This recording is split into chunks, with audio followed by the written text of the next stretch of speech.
Jangan malu-malu. Public Health Malaysia mendedahkan bahawa secara purata anda kentut sebanyak 20 kali sehari. Tetapi perhatian, jika kentut anda berbau masam seperti sayur jeruk, itu tandanya ada masalah besar yang sedang berlaku. Jenis pertama, bau telur tembelang. Jangan panik, ini sebenarnya kentut yang bagus. Ia membuktikan anda baru sahaja makan daging merah, telur atau brokoli.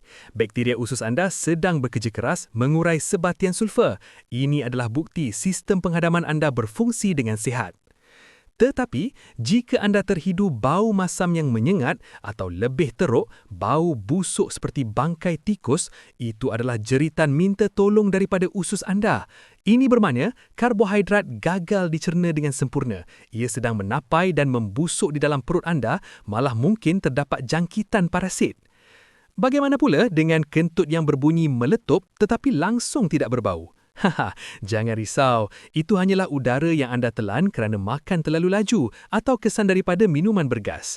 Itu sekadar meriam angin, bukannya gas beracun. Lain kali selepas kentut, jangan tergesa-gesa mahu lari. Cuba hidu dan analisis dahulu. Ikuti saya. Jom rungkai Formula Kehidupan.